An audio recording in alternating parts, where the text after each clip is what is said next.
এইটো অসমৰ কাৰণে বৰ দুৰ্ভাগ্য। আমাৰ ৰজা মহাৰজাৰ ৰাজত্বকালত বিদেশী ইয়াত এজনো সোমাব পৰা নাছিল। 17 বাৰ মানে ভাৰতৰ পৰা অসম আক্ৰমণ কৰিছিল তেতিয়া মোগল বাদশ্বাহসকলৰ দিনত, কিন্তু ভাৰতেই অসম আক্ৰমণ কৰিছিল, ইনক্লুডিং শৰাইঘাট ৱাৰ।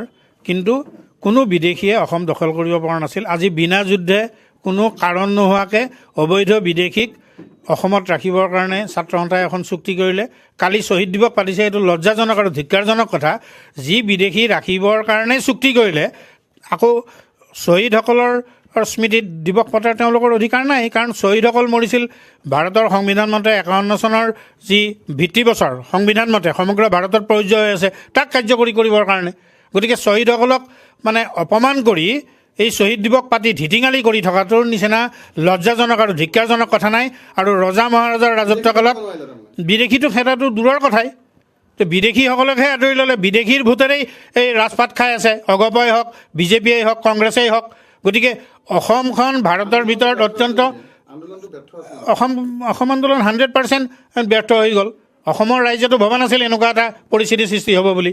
71লৈ বিদেশী ৰাখিবৰ কাৰণে বাংলাদেশৰ স্বাধীনতা ঘোষণাৰ তাৰিখে 71 চনৰ 24 মাৰ্চ, ভাৰতৰ সংবিধান মতে 48 চনৰ 19 জুলাই।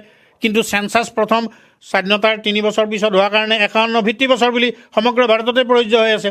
গতিকে অসমত এটা অবৈধ এটা ভিত্তিবছৰ ৰাজনৈতিকভাৱে 1985 চনত যি ভিত্তিবছৰ নাগৰিকত্ব সংশোধনী আইনৰ জৰিয়তে ভাৰত চৰকাৰে জাপি দিছিল অগপ আৰু কংগ্ৰেছে মিলি, সেইটোকেই আকৌ চন্দ্ৰচূড় ডাঙৰীয়াৰ নেতৃত্বত 17 অক্টোবৰত পুনৰবাৰ ৰাজনৈতিক সিদ্ধান্তটোকেই বাহাল থকা বুলি ঘোষণা কৰিলে। ৰাম ইয়াতকৈ আৰু নিকৃষ্ট কথা নাই।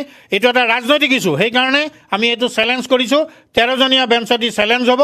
আৰু অসম ভূখণ্ডত শুই থকা খিলঞ্জীয়াসকল এতিয়া লাহে লাহে জাগিছে উজনি অসমত, আৰু সমস্ত খিলঞ্জীয়াই লগ লাগি এটা নতুন এটা কেছ, এটা জোৰদাৰ কেছ এটা ছাবমিট হ'ব, আৰু গোটেই খিলঞ্জীয়াই লগ লাগি অল উইল বি দ্য পিটিশ্যনাৰ। এইটো এটা অসমৰ কাৰণে ডাঙৰ এটা ঘটনা ঘটিব গৈ আছে।